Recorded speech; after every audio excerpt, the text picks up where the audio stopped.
వాక్యం స్పష్టంగా చెప్తుంది. ప్రభు అయిన యేసుక్రీస్తు వారి యొక్క మరణము అపవాది క్రియలను సమూలముగా నాశనము చేసెను అని.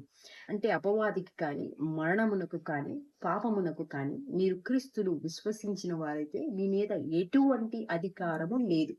కనుక మీరు పాపములో పడిపోయినప్పుడు ఆ పాపమును కూడా ప్రభువైన యేసుక్రీస్తు వారు క్షమించారు అని స్మరణకు తెచ్చుకున్నప్పుడు తండ్రి అయిన దేవుని యొక్క ప్రేమను మీరు రుచి చూస్తారు.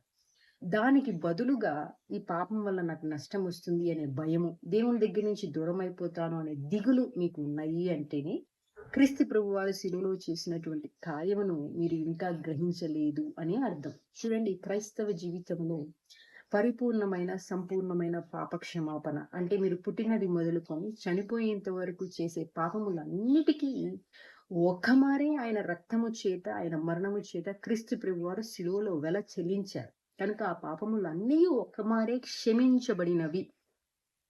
అది మనకి ఇవ్వబడినటువంటి, మనకు వేసినటువంటి పునాది, పరిపూర్ణమైనటువంటి సంపూర్ణమైనటువంటి పాప క్షమాపణ.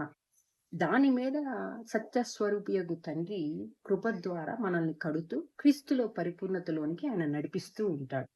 కనుక ఎవరైతే ఈ గ్రహింపు లేదో, ఆ యొక్క పరిపూర్ణమైన క్షమాపణ అనే గ్రహింపు లేదో, వారు గ్రుడ్డివారుగా, అంటే పాపములు క్షమించబడినవి అనే గ్రహింపు లేని వారిగా గుడ్డివారై ఉండి భయముతో దిగులుతో ఉంటూ దూరదృష్టి లేని వారుగా ఉంటారు. అంటే వారి ఆలోచన అంతా పాపము పాపము అనే ఉంటుంది. కానీ ఆ పాపము నుంచి నన్ను విడిపించాడు అని క్రీస్తు ప్రభు వారి మీద నమ్మకం మీద ఉండదు. చూడండి, పాపమునకు ఉండే శక్తి కంటే ఆ పాపము యొక్క కాడిని విరగగొట్టినటువంటి క్రీస్తు రక్తము, క్రీస్తు శిలువలో చేసినటువంటి నీతి కార్యం యొక్క శక్తి బహు గొప్పది.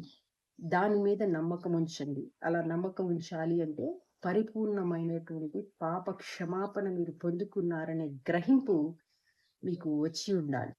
వాక్యం స్పష్టంగా చెప్తుంది. ప్రభు అయిన యేసుక్రీస్తు వారి యొక్క